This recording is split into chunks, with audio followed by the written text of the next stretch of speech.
Hey, what's up guys? Craig Peters at Deeds of Flesh, and we are going to be doing a series of pre-production videos to show you guys a little bit of our process, how we go about writing, some of the stuff we're using, and just to give you a little more insight into the making of the next Deeds of Flesh record.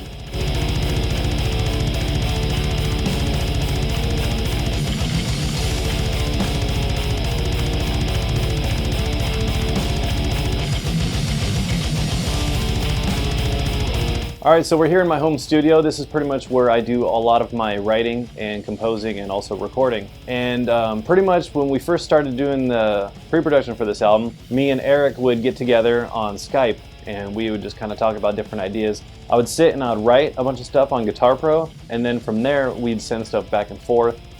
And then we'd get on Skype and just talk about, you know, hey, put this part here, this part, you know, because email is cool and it's nice that, you know, the beauty of the internet, we can all you know, pretty much do an album in different parts of the earth.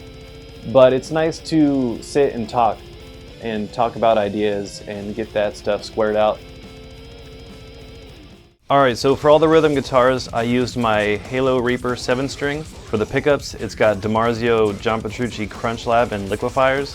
These are really good pickups. They have a really nice, bright mid-tone to it, really cuts through. The bridge is a Kahler ebony fretboard.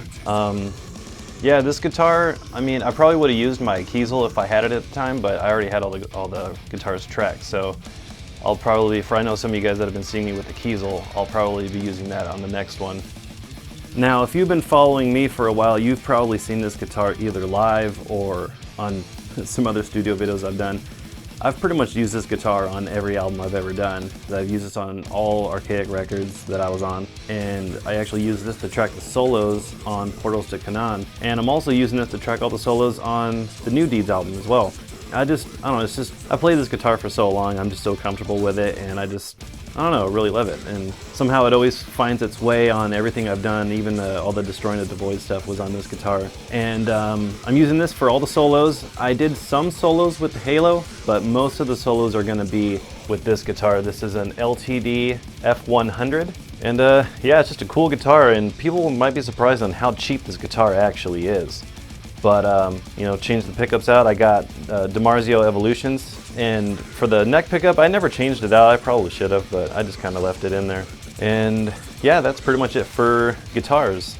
So pretty much once we have the basic blueprint of the song in Guitar Pro, then we'll go and we'll start recording it. I'll set it up in Logic or Cubase, have all the tempos, time signatures, everything laid out, and then I'll start tracking the guitars. And then I'll send that over to everyone, get the okay, make sure everything's cool, and we feel like that's how the song is going to be. Alright, so pretty much when I'm going through the process of doing solos, I'll just sort of play the section over and over that I want to solo over, and then I'll just keep jamming over it.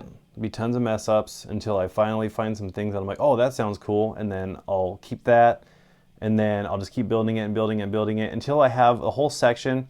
Then I'll try to learn it as smooth as possible and just try to get it in one take if I can.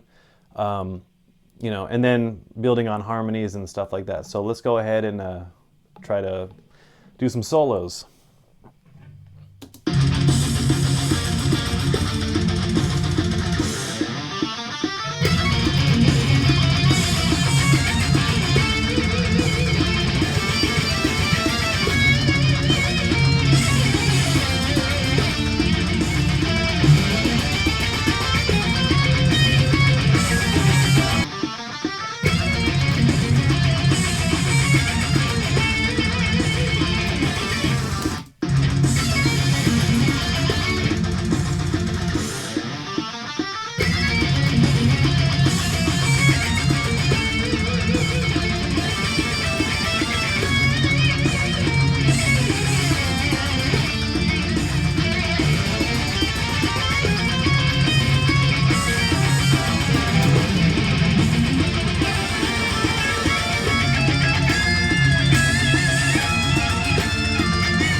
So when recording rhythm guitars, usually what I'll do is I'll try to learn as much as I can beforehand and be pretty prepared, but I'll usually keep Guitar Pro open, so I'll use that as a reference so as I'm tracking. So I don't necessarily read the music as I record it, but usually I'll have it on my screen above and then I'll have Logic below it, so that way I can see as a reference to make sure I'm recording everything right.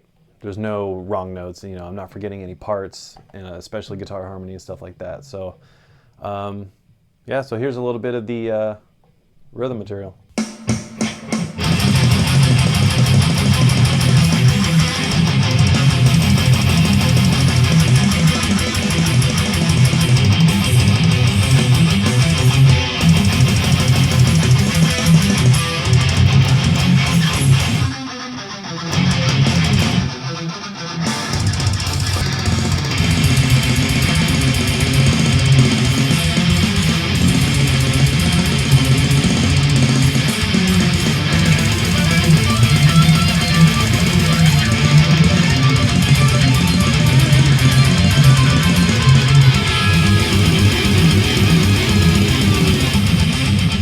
Yeah, so to me, I feel like this new album is basically the culmination of everything Deeds, everything that I've ever loved in Deeds, and old and new.